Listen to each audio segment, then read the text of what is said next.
All right, we are recording. We are live. Thank you, everybody, for coming. We've got a good 30 people in here now, and I assume more are going to come streaming in. Don't worry if you come in late. This will all be recorded, as mentioned. If you are not comfortable being recorded, then you are. So, don't unmute, don't turn on your webcam. We're not going to make you do either of those things. It's perfectly fine. In fact, I'm not going to allow you to. So, if you want to say something, you should do so in chat. But then after we finish kind of like the section of topics that we're going to discuss today, we'll go ahead and release y'all. We'll let you unmute and you can talk to us directly, and we can have kind of an informal Q&A at the end if you want to go that route. But you can also interject at any point. Send us a message directly in chat to everyone, and we'll try to answer it. As well as if you send a message directly to Andy, that's a good way to do it anonymously, minus the fact that Andy knows who you are, but you won't be punished. So yeah, go ahead and I'll pass it over to Andy to kind of start us off. Go ahead, Andy. Sup, y'all? Welcome to the Introduction to Cybersecurity event, our first event of the year. Really excited. I'd be more excited if we were in person, but I'm as possibly as excited as we can all be with online events. So great event in store. Always a great thing, cybersecurity. We've got Rahil and Aaron, who are both very involved, both of them either competing or working in, or also just competing in cyber competition events as right now. But yeah, a lot of knowledgeable people. I'm here as well. I know a bit, not as much as either of them, but I'll be given some things here and there, what I can. But yeah, Aaron, you want to introduce yourself? Sure, boomerang back to me. So hi, everybody. My name is Aaron. I am an industry professional that will be speaking to you here in this panel today. I am also the former president of Acm Cyber. That's why I've got this really cool goon shirt, which, by the way, if you want, you can have it, but you have to join boards. So keep an eye out for those apps. Those might be coming in winter or spring. In any case, I am kind of no longer president, and I'm kind of taking it easy on school. And I've done a lot of things in industry relating to cybersecurity. I've worked at Splunk, which, if in fact, actually, I've got the T-shirt to prove it. And it's right here. So you can quote me on it. There it is. Boom. See, I worked at Splunk for a little bit as a product security intern. If you don't know what that is, hopefully by the end of this conversation you will. But feel free to ask me more about my experience there, and I'll dive deeper into that. I've also what else is relevant? I originally I was the president last year, and I kind of started some of the ceremonies that you will associate with this organization, such as weekly events and a little yearly event called San Diego Ctf, which we can kind of talk about later, but it's like the largest competition at UCSD, actually, by number, not by funding, but we'll hopefully change that. We're very new. And so as one of the newest orgs on campus, we've been really enjoying the past couple of years of getting off the ground. And we actually, I'll spoil this. We won Org of the Year last year, and that was really awesome. Yeah, so that's how you know we're cool. And we also, about me. So I taught at UCSD Extension Campus for a little bit. I was TAing a cybersecurity class there. And so I not only intermingled with professionals, but also grown adults that were taking that class as part of a career transition into cybersecurity. And that gave me a lot of background about the kinds of work that there is in cybersecurity, as well as access to a very expensive cybersecurity curriculum that you probably couldn't get from me if you just DM'd me. But yeah, so anyways, that's it for me. I hope to answer your questions about this field and how awesome it is. I'll go ahead and ask Rahil. Rahil, who are you? Why are you here? Hi, okay, so I'm Rahil. I'm a second year here, and I have a lot of different experiences than Aaron does in cybersecurity. So I've been doing that for like 5-6 years now, and a lot of my experience is going to be less with industry jobs. So the only job I've actually had in cybersecurity was I worked in a little company in like Orange County that did security for traffic lights. So I did basically networking and security for that. And I do a little bit of research on the side in secure software. But other than that, I do also do a lot of CTFs and stuff like that on the side, and a bit of bug bounty, which we'll talk about later. And essentially, a lot of my stuff boils down to I do a little bit of hacking on the side, and hopefully one day I'll get a job in there. But those are a lot of things that you can't really do as much in. You need like a degree or certifications and all that stuff, which we'll also talk about later. Thank you both. I'm not as important, but I'll give a quick introduction to myself. I'm also a second year. I took over presidency from Aaron. So I am the Acm Cyber president this year. You'll be seeing a lot of me, hoping to show up to as many events as possible, my schedule permitting. But yeah, I don't have nearly as much as either of them. I've competed in some competitions. Rahul and I both did Cyber Patriots in high school. Rahul went and won nationals. I made it to regionals. So, but then again, you know, different schools, different opportunities, and Rahul's just good at really good at that stuff. I'm okay. Both of us compete in CCDC, which we will briefly mention. We have an event next week pretty much dedicated to it. Peep the mug. But that is the Collegiate Cyber Defense Competition, which is basically like a very upper level version of Cyber Patriots, where it's a lot of cybersecurity and active blue teaming against a red team. We'll talk about these terms a little bit later.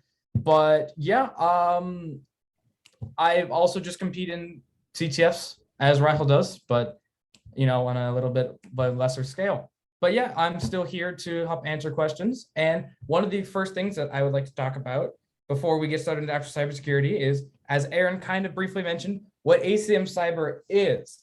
Because those of you who might have seen the kickoff video, there wasn't really much about what Acm Cyber was. I said a little blurb about it, but pretty much we are dedicated to helping people not only get involved in the industry of cybersecurity, as we'll bring up different sort of jobs and opportunities, but also just education in general about it. We obviously compete in these competitions, but feel free to just not compete in them. We have a lot of very interesting events that are just general knowledge about this sort of thing. So if any sort of things that we bring up interest you, stick around and you might find some cool stuff later on. But we do weekly events, and we'll be here as long as you will, probably longer. Yeah, so actually I wanted to mention, the recording is going to be uploaded to our YouTube channel. That's going to be acmurl.com/YouTube. And the link will be posted in one of the Discord channels. Yes. Yeah, Cyber Discord. acmurl.com/cyber-discord. Yes, if you want to join that, go ahead and dump them in the chat. I would type, but it would sound like an earthquake for everyone at home. But yeah, so we are doing, as you can tell, we're virtual at the moment.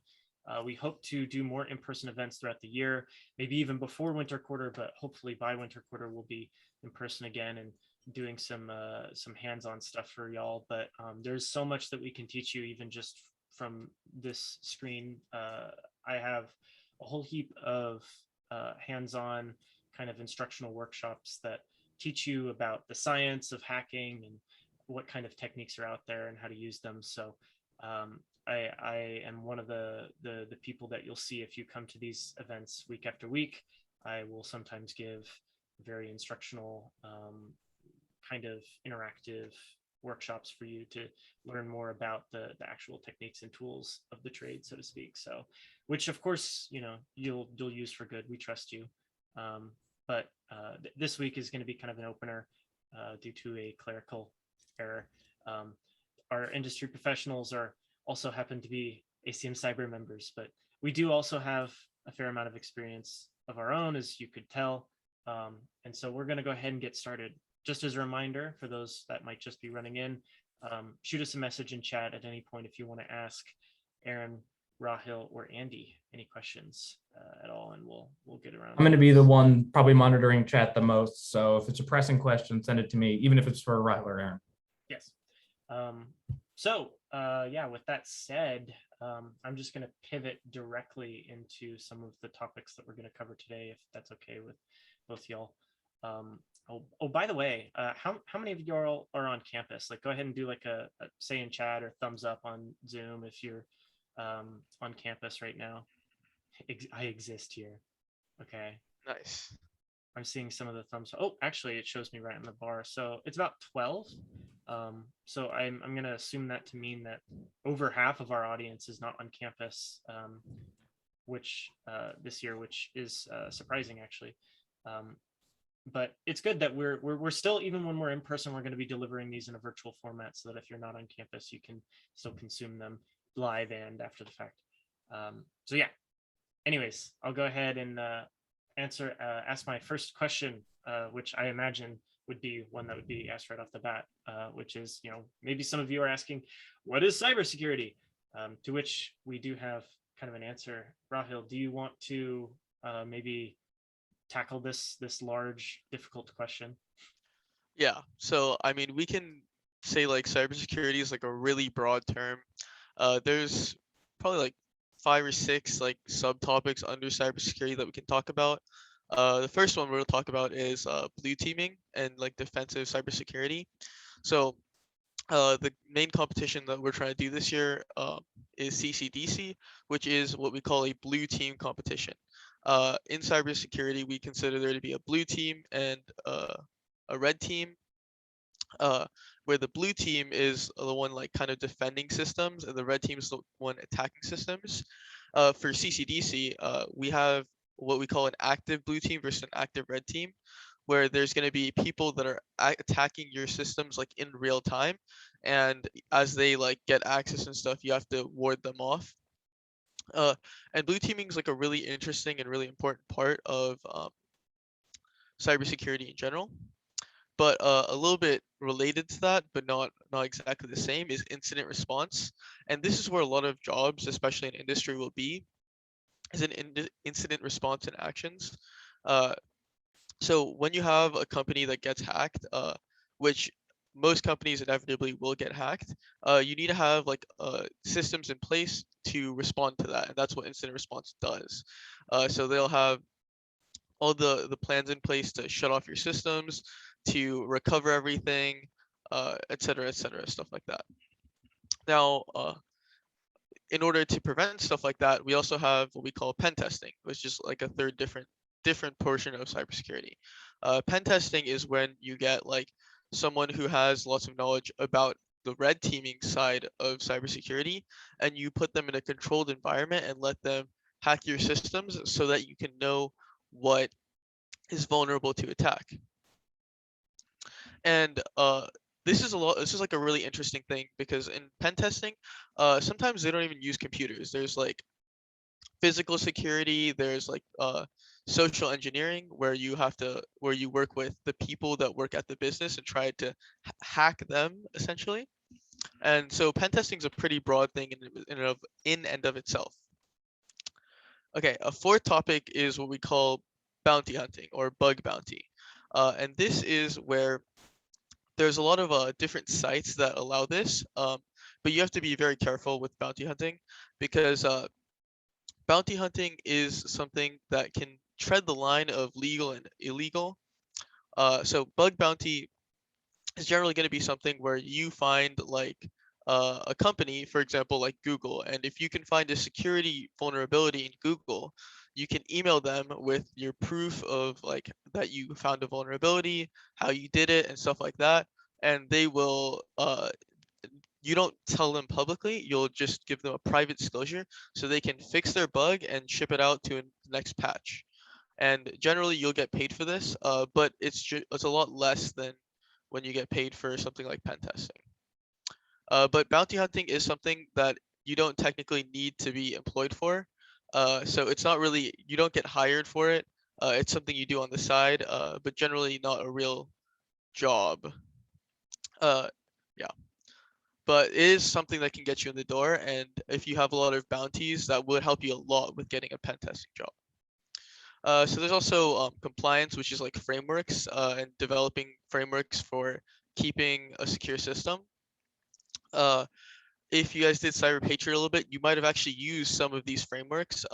There's a lot of companies that will say like you need to keep like X amount of security systems, like you need like password protocols and stuff like that. And people have to. This is like a job that people have to do. They have to make sure that companies are in compliance with all their security, so that even if they do get hacked, to like mitigate hacks, to do essentially stuff like that. And there's also product security, but I think Aaron worked in that, so he can probably talk a little bit more about it. Yeah, I mean, product security is not on the surface as sexy as, for example, pen testing and all of these other like red teaming, offensive security style, hacking the matrix, whatever parts of cybersecurity that are cool to look at. But I like product security a lot. It has to do with, in a normal, like a small organization. Imagine you are trying to deploy some kind of application, whether it's like a website or a mobile app or what have you. There are certain things that you need to do in order to make sure that your application is secure when you go to ship it out. You can't log in with admin password and stuff like that. Or very honestly, so many things you can't even think of it, because there's so many things to consider when it comes to things that can make your product more insecure versus following best practices and keeping it secure, etc. Product security is something that you see in, I guess, medium to large sized organizations that have basically, they have tons of products that they need to release over, like constantly, basically. And so because they have all this software, all of that software needs to apply best practices. They can't train every single employee in the whole business on, taking the CompTIA Security Plus exam and making sure they're certified and they know what they're doing when they deploy their app. So instead, what they do is they servicify the product security of the applications within the business. So when I was at Splunk, for example, whenever a team inside of Splunk would release a new piece of software for the general public, they would have to come to the product security team and basically queue it for review, and we'd look at the application with them and be like,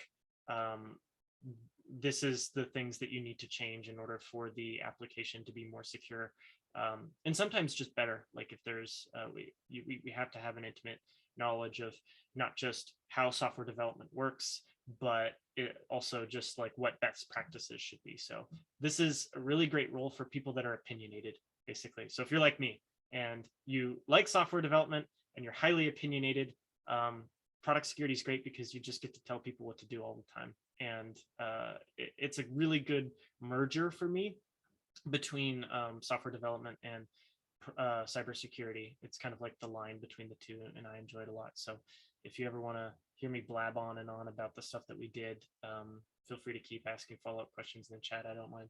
But yeah, that's kind of like a good overview, I feel. Rahil, did you have anything else you wanted to add on the tail end of that? Not really. I think sometimes like there's you can do jobs that will overlap between multiple groups of cybersecurity, but in the end, like a lot of these things have different skill sets, and if you develop a skill set, you'll generally like have a good understanding of how to like transfer it. Yeah.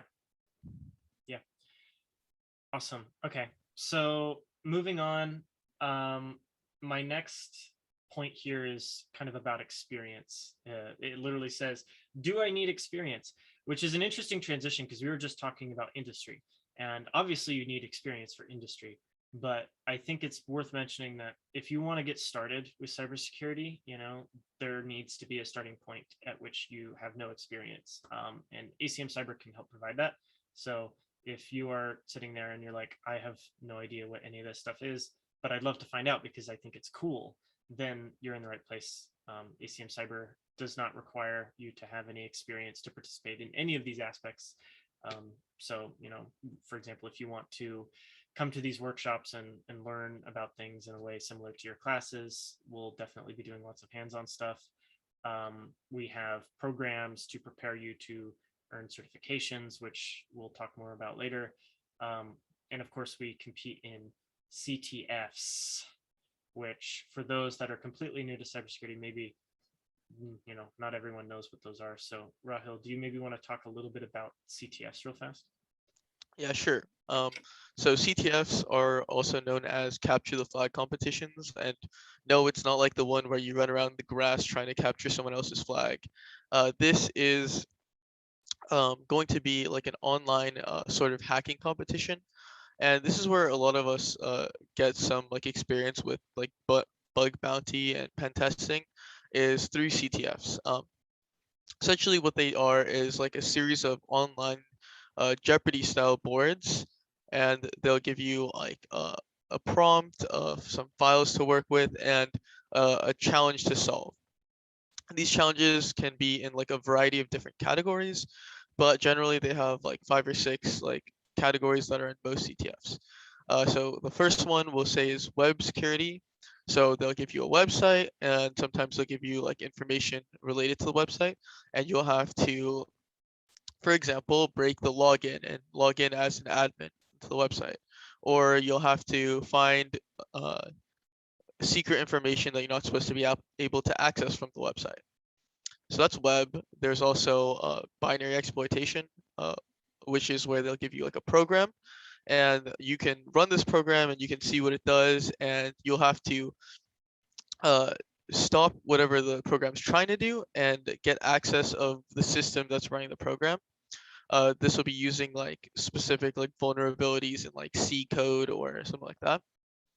And then there's going to be reverse engineering, where you can enter a program and figure out one like real world example of this is softwares have like product licenses and stuff like that. And so there's what we call crack me's, where you can crack a fake product license or something like that. So in addition to web security, binary exploitation, and reverse engineering, we have generally like open source intelligence, which is when you can do research into finding using all information that's available online. You have to find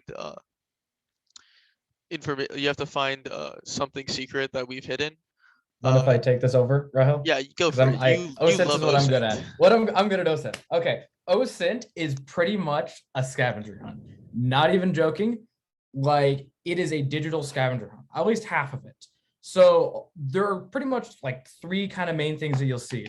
The first one, if you know what it is, it's literally just GeoGuessr. They'll give you a picture of a place and they'll say, find out where this place is. But there's usually a catch, and the way to make it easier.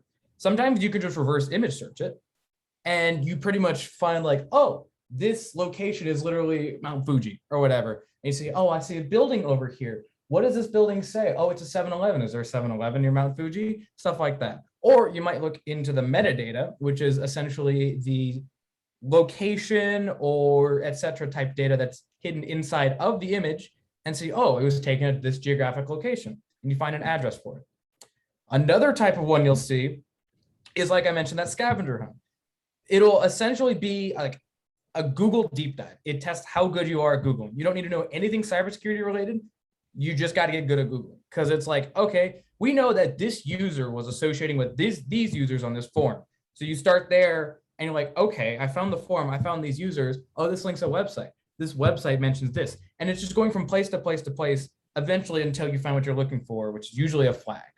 And a third one is kind of borders MISC sometimes. A lot of CTF competitions don't really know where to draw the line between OSINT and MISC from what I've seen. But it'll be something along the lines of just testing to see, mainly at NCL, your general knowledge. Like in NCL specifically, we'll talk about what it is, but that's National Cyber League. It's a type of cybersecurity competition that happens every year. You get from Stack Overflow to Google. That's half of it. That's half of it. But it'll be just essentially your knowledge of things overall, and even if you don't know them, how to find that knowledge. So it'll be like, what is the what year was this exploit like patched? and then you'll have to look it up and basically find your way back to it. But yeah, OSINT, I really like OSINT. I guess also MISC, with what I brought up, miscellaneous is just sort of like everything else that doesn't fall into something else, or more specifically, that is a lot of things. You'll see like malware analysis to figure out a flag, or you'll see something where it's like a random array of pixels and you have to find the, you take the red, green, blue values of those pixels and their XY coordinates, you do some bitwise math and then you rearrange them and then you get the flag. Weird stuff like that. Or steganography, which is hiding information inside of audio and video. All those are kind of MISC, but again, MISC and OSINT do kind of overlap sometimes. Yeah, and with the MISC stuff that he was talking about, those can also fall under a category we call forensics, where that's where you would look under kind of like steganography, where you look through image files and figure stuff out. It can also be like a wide variety of things, like looking through disks and like encrypted disks and trying to recover data. I think Aaron wants to say something. Oh, I was gonna make a snide comment that it's a little bit like music genres. It's the lines are kind of blurry at times. You can have challenges that kind of fall under multiple genres, so to speak. It's not quite so cut and clear, but I was also willing to maybe just show people, since they might get tired of looking at my ugly face all day. They're also looking at mine. Well, I They're also know. looking at mine. That's actually what I meant, but. Okay, yeah, no, exactly. No, it's Rahul they got to worry about. I've got some challenges from San Diego CTF 2021 edition that only take about 45 seconds to showcase, that can maybe give you an idea of what, provided Daniel Kane hasn't changed anything on his end. Yeah, that challenge. What an OSINT challenge might look like.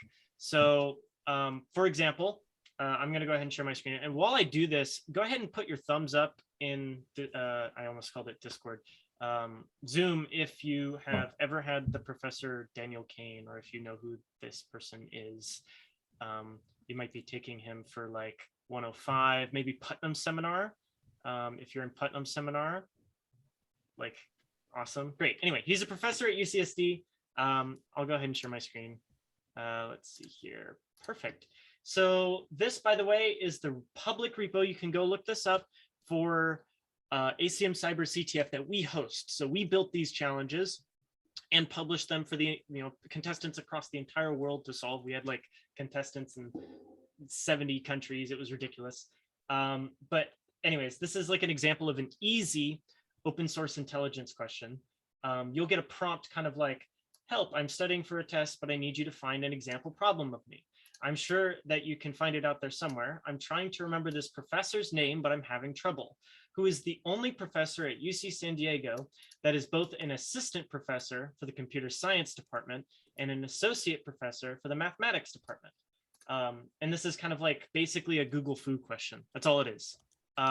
So I can literally go over here and do like UCSD math, math department, and try and see what the faculty, yeah, I'll pull this up. And then you can get like a list of all the different kinds of faculty. This isn't the one I'm quite looking for. They have like a better directory that's like sorted by the actual, the type of professor they are. So maybe it's like teaching staff or something. But in any case, you would pull up the list of professors for the math department, and basically you'd find the one professor that is also associate in math and assistant for computer science. That person's Daniel Kane. This next one is going to be something I can actively demonstrate because the websites aren't changing all the time like UCSD's websites. But basically, like literally what you submit for points is the name Daniel Kane. You submit Daniel Kane and you get points, and your team is pushed up in the ranking, essentially. That's literally all it is. There's more, like you can have OSINT challenges that are not just Google Foo. They're like a tinge of like more technical Google searches. For example, there's a follow-up question of this that says, now that you found Daniel Kane, I need an example from one of his classes. I don't remember anything about it other than it's called the skyline problem. So the beauty of this challenge is it's actually hard, because if I look up the skyline problem, Daniel Kane, you probably won't get it, just because there's a lot of crap on this guy with really good hair who is Daniel Kane. So you have to be a little bit more precise with it. For example, here's his website. And so I can go to his website and I can see that he has links to the different classes that he's teaching this year, which means that probably as like a sub element like on this website is probably all the materials from all of his classes. But Google indexes that, right? So you can do a Google search by to query just this website by literally just putting site colon in front of it, and that will search only things in that website. And then you can do the skyline problem to kind of search for skyline problem on Daniel Kane's website. And when you do that, you're going to get his problem archives that are like buried on his website somewhere that are like totally inaccessible. And if you click on it, you'll see, boom, look, here's the skyline problem. And look down here. Daniel Kane snuck a flag into one of his old assignments for me for the sole purpose of providing a San Diego CTF challenge. So you literally take this string and you submit it as proof that you are able to find this using your Google knowledge, and you get points for it. So I think this is like a very good, easy to understand example of what you might be looking for with OSINT. And it doesn't require like intimate knowledge of how software works, right? You just kind of have to, it's a skill that you polish. And you can kind of see how CTFs get you to polish those skills by teaching them to you through practical examples. Okay. Anyway, I thought that was fun. I'll go ahead and I'll draw it there. Where were we again? Rahul? Okay. Someone asked a question about seeing a demo of an image search. Do we want to do that, or do we have any challenges that involve image searches on hand? We had one that we didn't end up publishing, and so I have an example ready that I can do. But the problem is it's a spoiler for this year's challenge, so I'm not going to do it. But you know, I'm maybe I can come up with something at the end if we have a little bit of time. But for now, I think we should get on with the discussion, and maybe we can. What if we snuck a flag in now? Oh yeah, and they had to go look up the recording later to find the flag. No, let's maybe do that at the end. We'll think about it. That would be unfair to everyone here. It'd be free points, you know. Yeah, true. All right. True. Okay. Good point. So where were we? I think we had one more category. So if you guys are less interested in writing code and more interested in math, there is also the category of cryptography, which I know UCSD is actually really famous for being really good at. We have a bunch of like super great cryptography professors here, and that is another category of CTF's problems. And I think it's a really cool category. I've been getting into it recently by Tristan, miss you.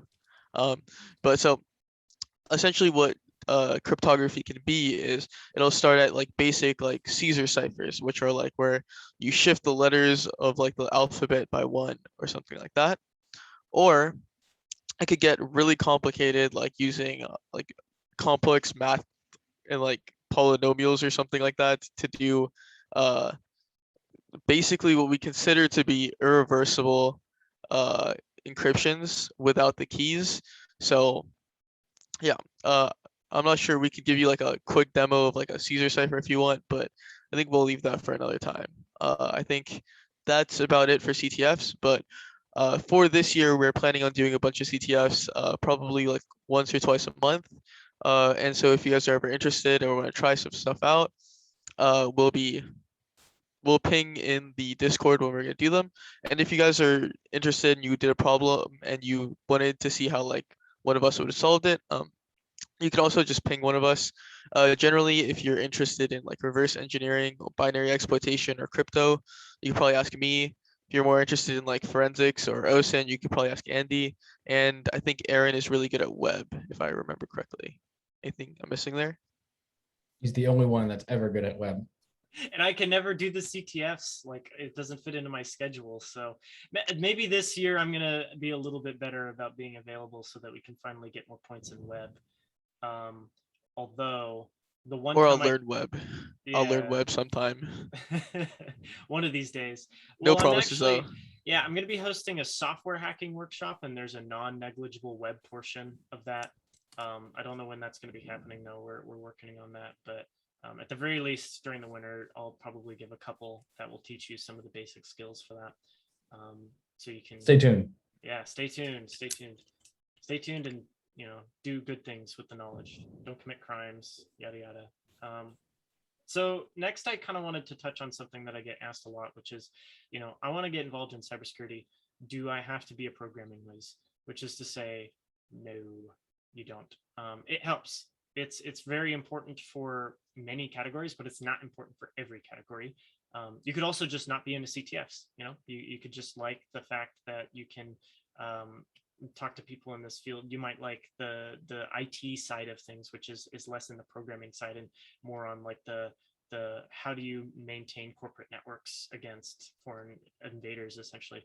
Like that doesn't involve a ton of programming, although you do have to have computing knowledge.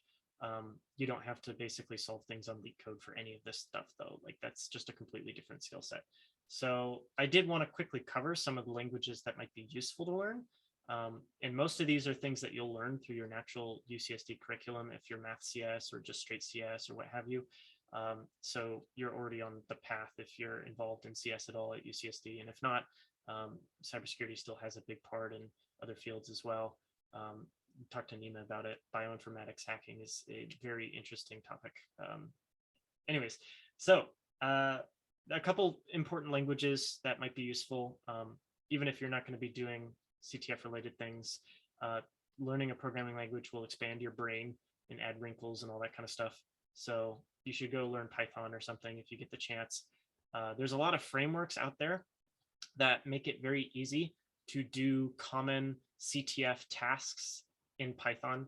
For example, the PWN tools, PWN tools library, which is useful for like kind of manipulating bytes and basically sending things into sockets and other things that are kind of useful in certain types of exploits. If you get kind of into the I guess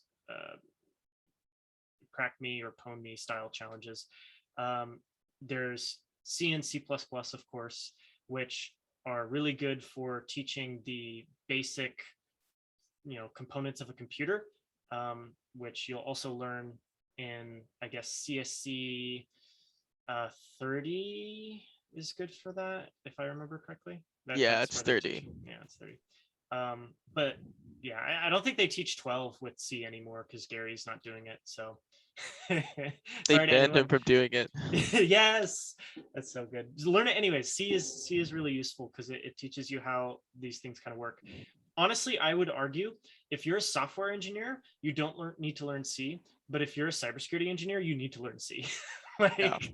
that's how I would put it, because there are so many better ways to solve software engineering problems. But if you're trying to understand cybersecurity problems, learning C is one of the best ways to do it, because you learn how crap C is essentially, and why programs written in it can suffer from certain classes of issues. Okay, Andy, let's do this. It's not, no, it's not C that's the problem. It's the people that code in C. No, you can't blame the people. That's not productive. No, and there is Rust, which you just fix all the problem with C. Exactly. Rust fixes all of the object inheritance and like the this is mine, this is yours issues. Rust is 10 times better. Learn Rust. Learn Rust. Please learn Rust. That is next on my list. So if you need to work with native code and you like compiled languages instead of interpreted, go Rust. It's basically C, but without the entire class of security issues caused by memory safety problems. And if you don't know enough about how computers work to understand why C has memory issues and why that's a security problem, then stay tuned for my software hacking workshop, where we're definitely going to go over that in gruesome detail. I'll break it down to you. I've got like a slide with 400 different animations on it to show it happening. It's great. Anyways, moving on. I also have here Java and Kotlin for Android applications. Sometimes mobile hacking is a thing. And a lot of tooling is also written in that language as well. We're actually probably going to be doing more Java style challenges for SDCTF later this year. So stay tuned. And JavaScript and TypeScript is useful for web. I think a lot of web challenges, even if you're not like working in the front end, I've noticed a lot of them are written in Express, which is a JavaScript framework, because it's much easier to just spin up a Express server that is vulnerable, which maybe tells you something about it. Then, for the purposes of creating a CTF challenge. So knowledge of JavaScript and Express is sometimes useful in web hacking as well. Welcome, Anish. Thanks for coming by. Tony Lynn asks, do I feel rusty? Yes. And Francisco asks, you said in winter. And I assume you mean the software hacking workshop. Yeah. So that will probably be happening in winter if it doesn't happen sooner. I want to host it in person because it's really fun to kind of walk around the room and help people, because it's very interactive. Like, you literally get challenges, and I kind of we all kind of spend 5 minutes solving them, and after 5 minutes we go over the answer. So it's very instructional.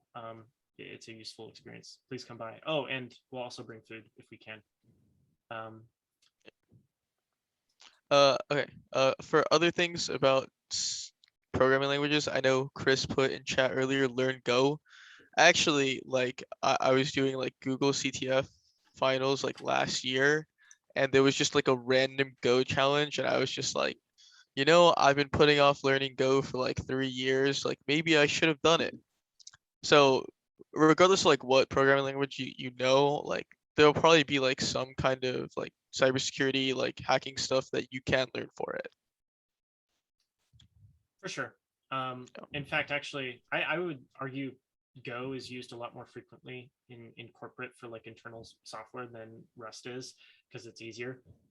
It handles memory safety in kind of like a more hands-off kind of way, whereas Rust makes you deal with it.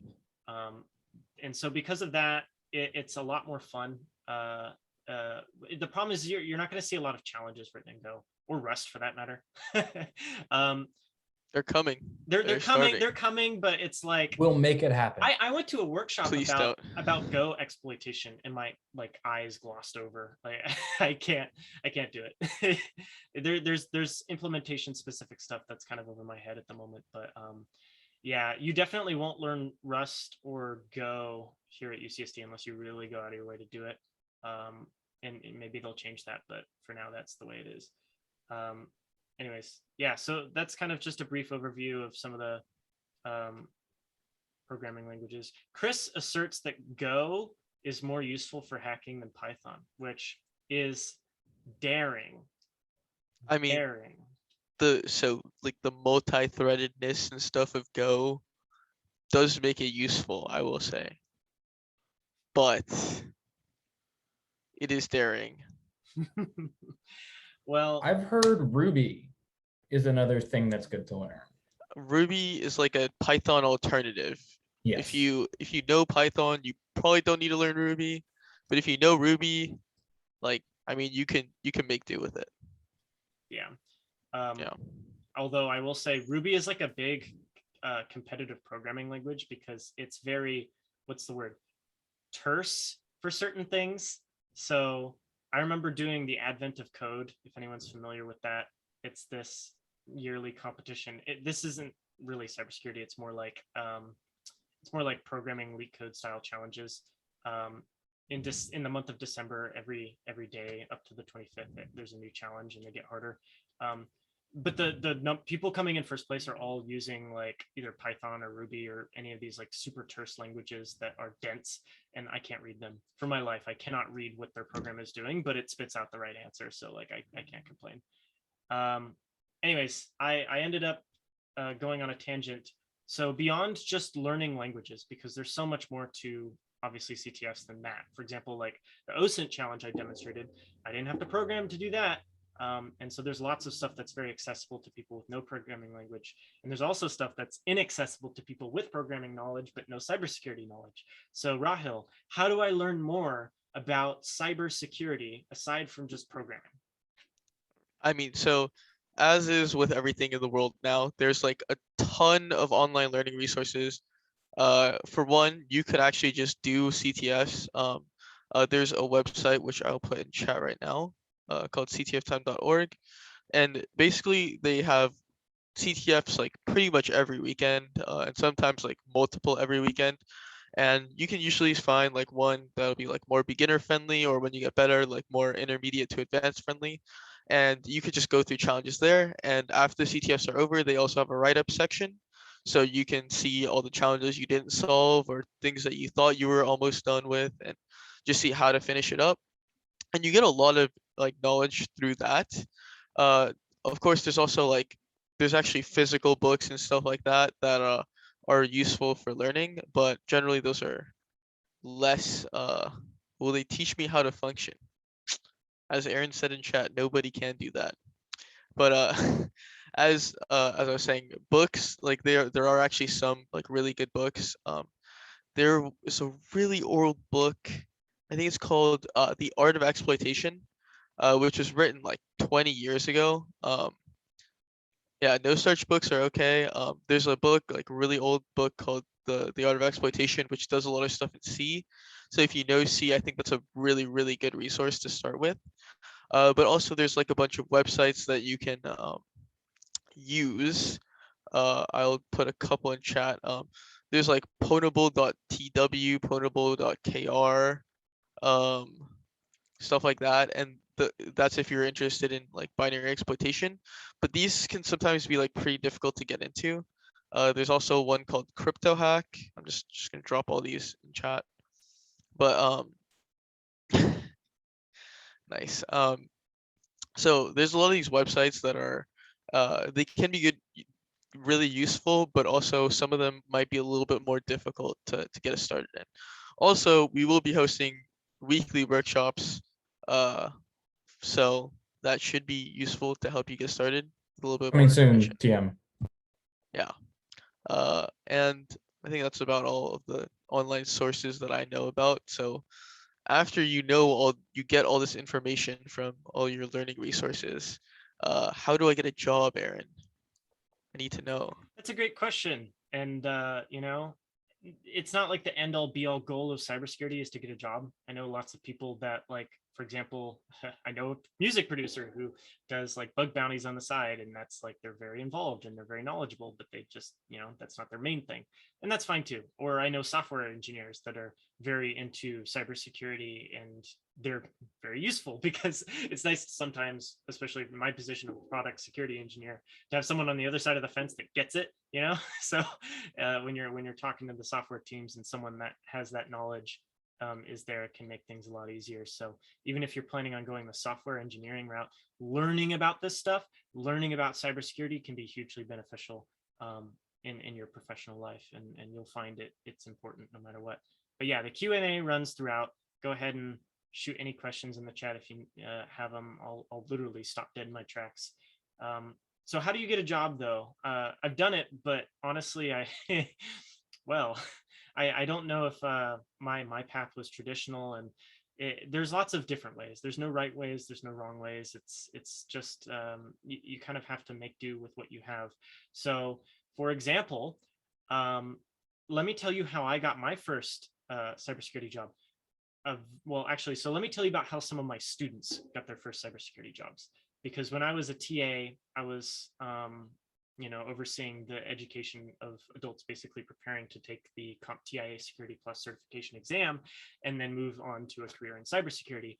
One of my students actually was sending out job applications while they were in the class and got hired halfway through the course. They finished the course, but they got hired up here in like Oceanside. There's a couple cybersecurity firms, actually. I don't remember their names at the moment, but you can get a job even if you show like demonstrable interest.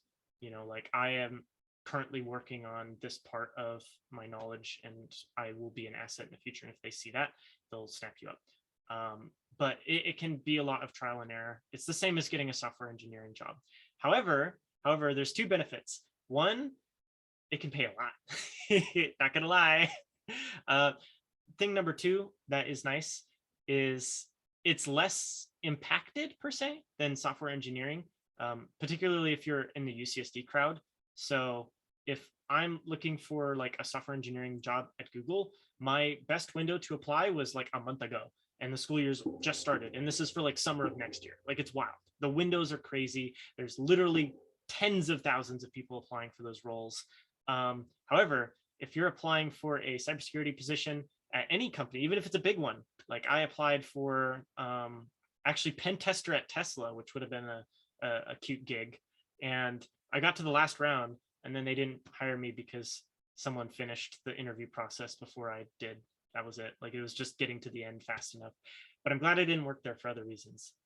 Anyways, it can be a lot easier, I find, because I've honestly my ratio, I basically only apply to cybersecurity related positions, and I generally get to an interview without that much qualifications. Like I don't have any certifications or anything.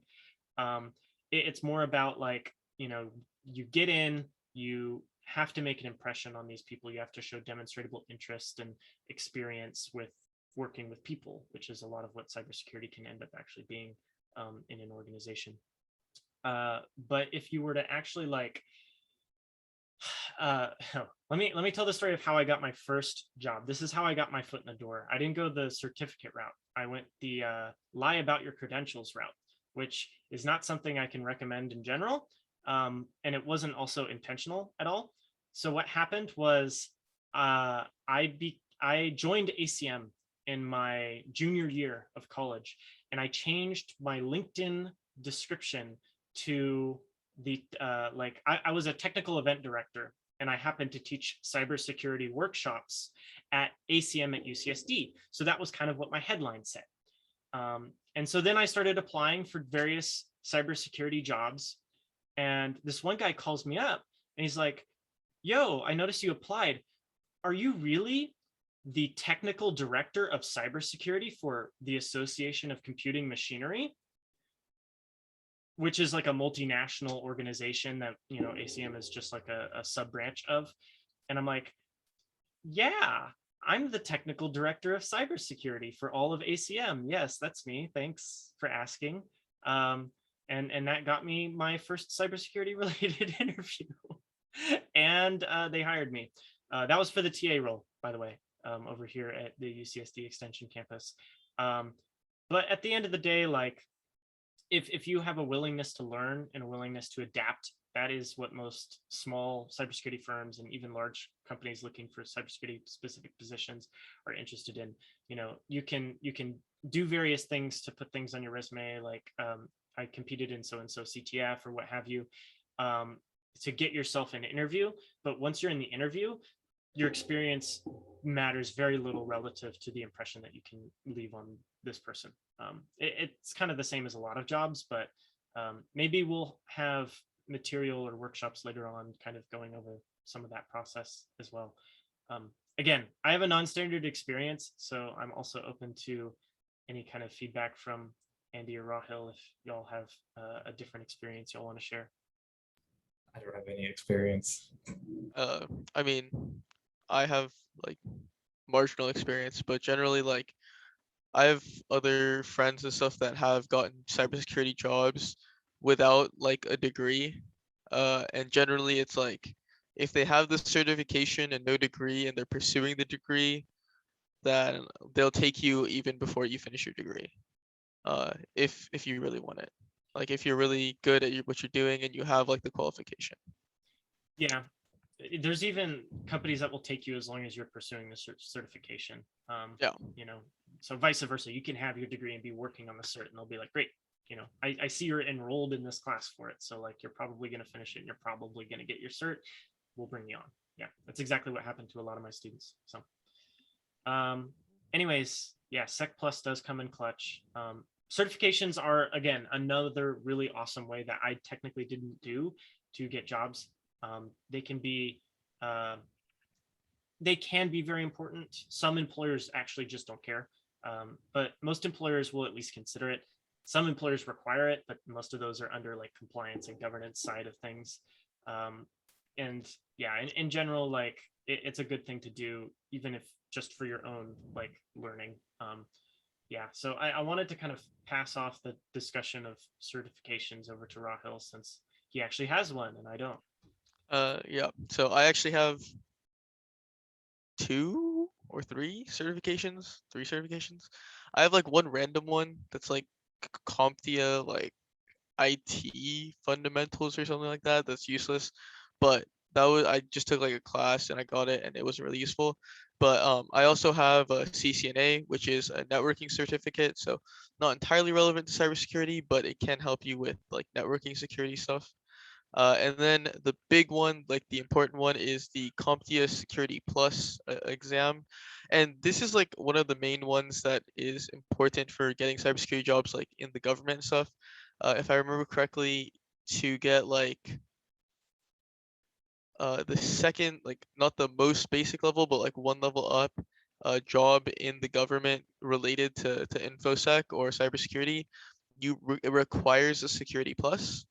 Um, and yeah, so that's like one really important good thing to have, and it's kind of like the intro certification because it doesn't really require anything to get other than like studying for it, and studying for it can be a pretty arduous process.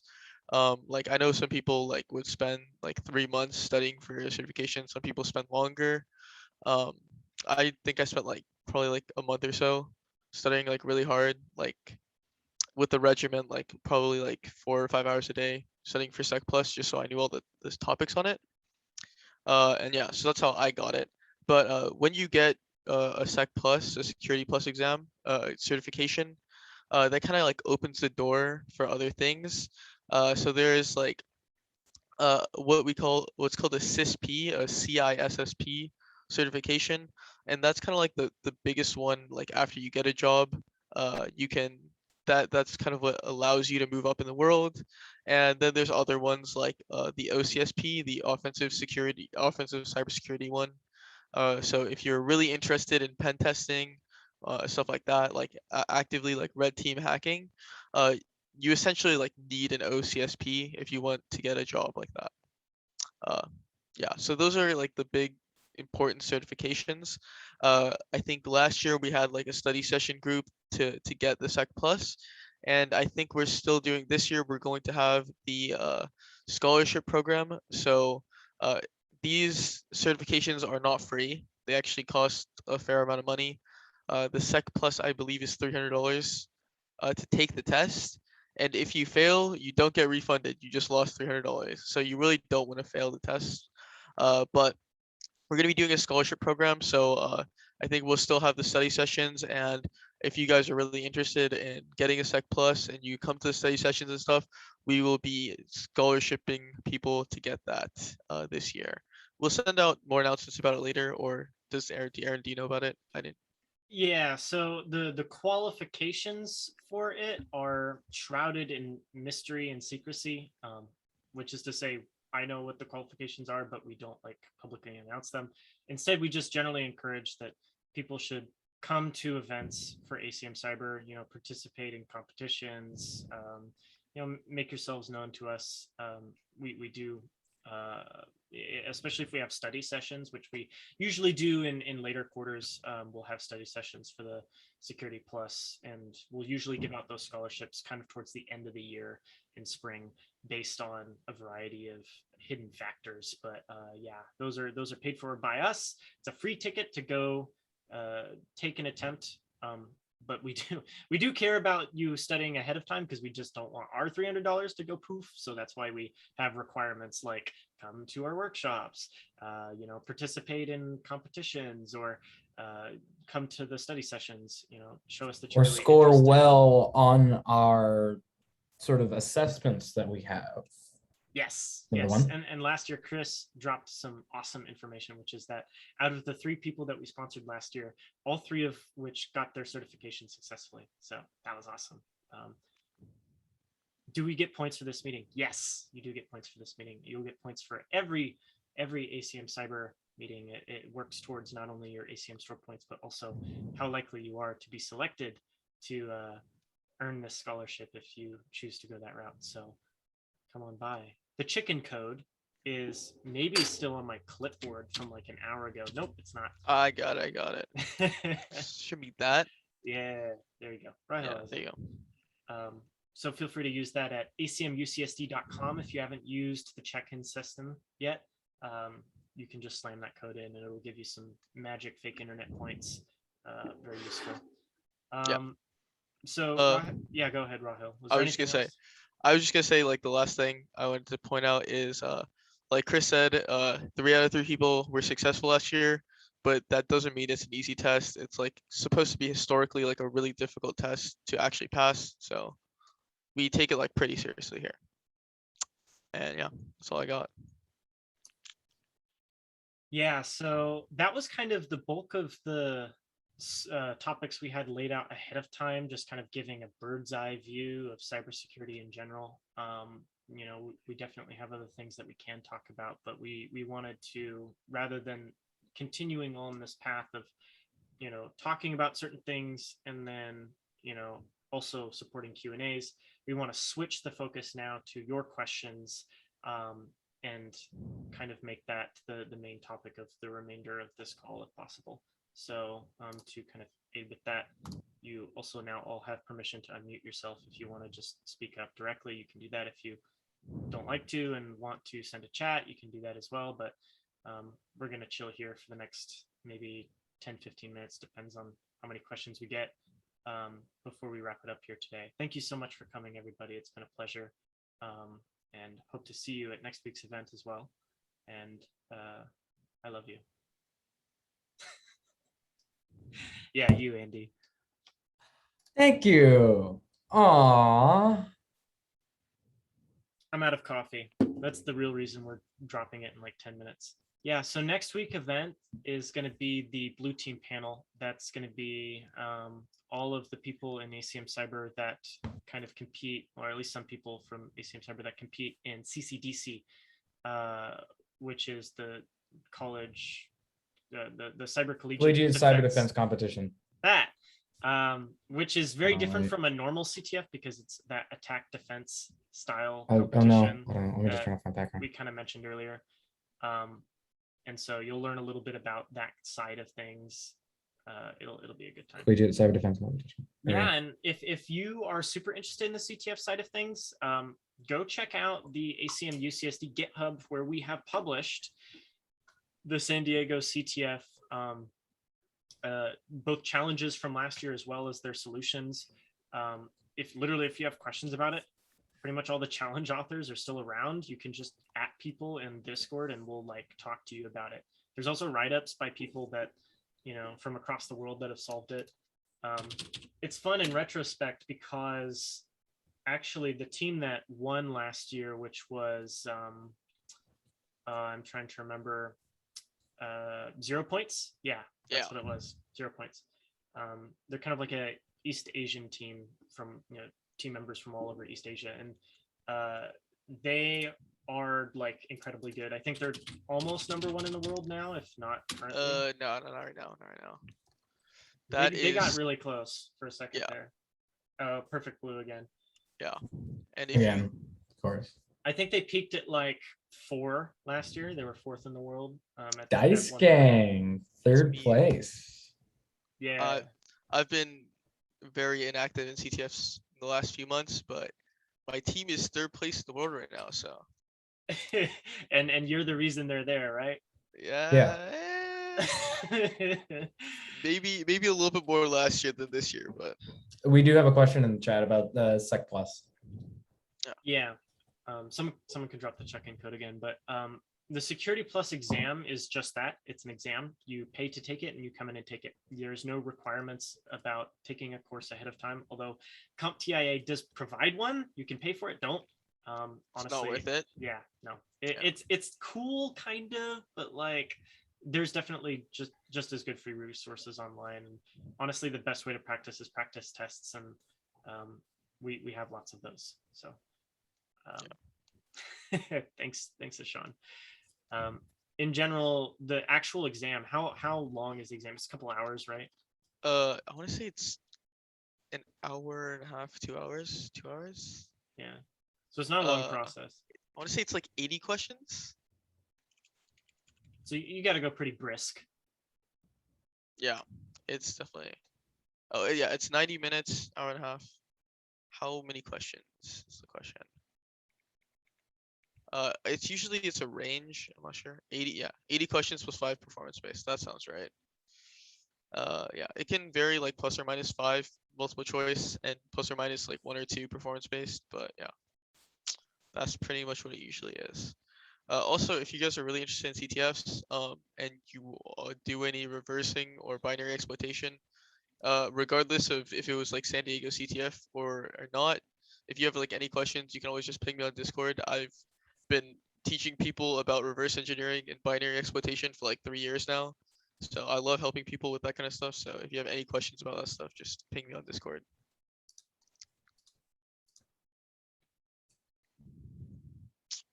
Is that all? We could do shout outs. Yeah, so perfect. What software tools and concepts do we need to know to help us solve problems in other cyber sec categories? This is a good one.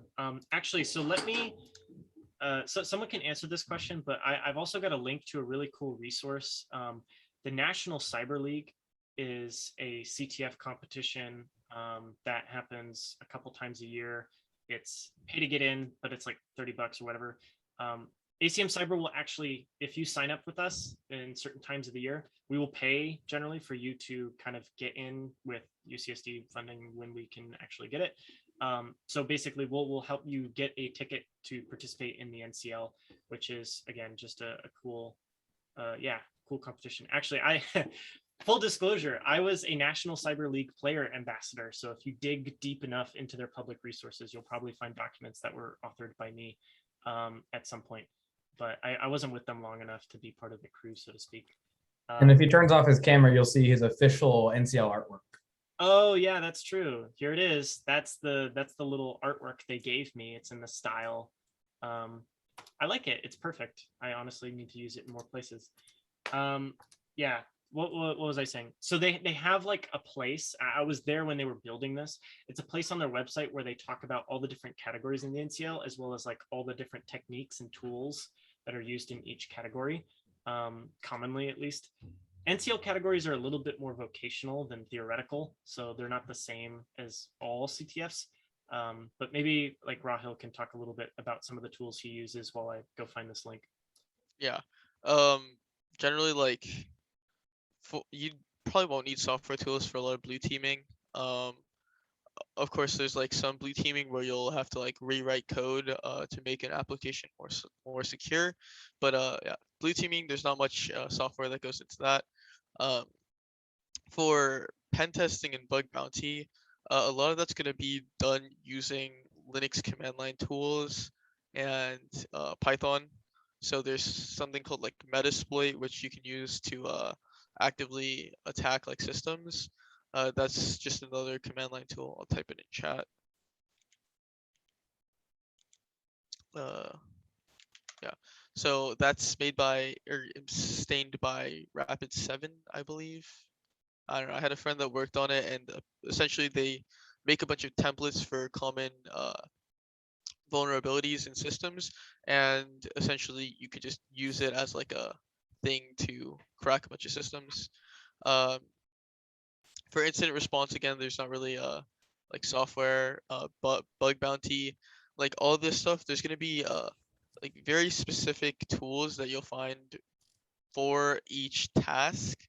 So if you are interested in a challenge and it's like specifically like Java reverse engineering, there'll be like a specific tool for it where you'll have to do that.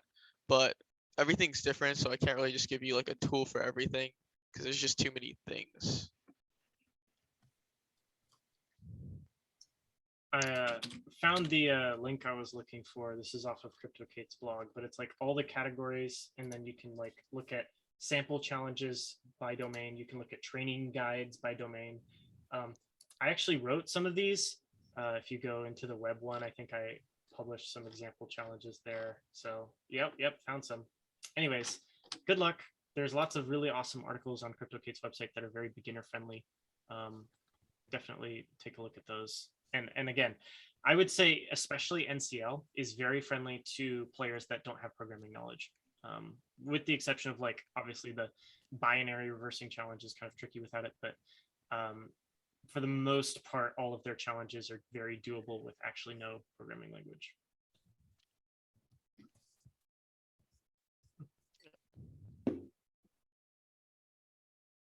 All right. Yeah.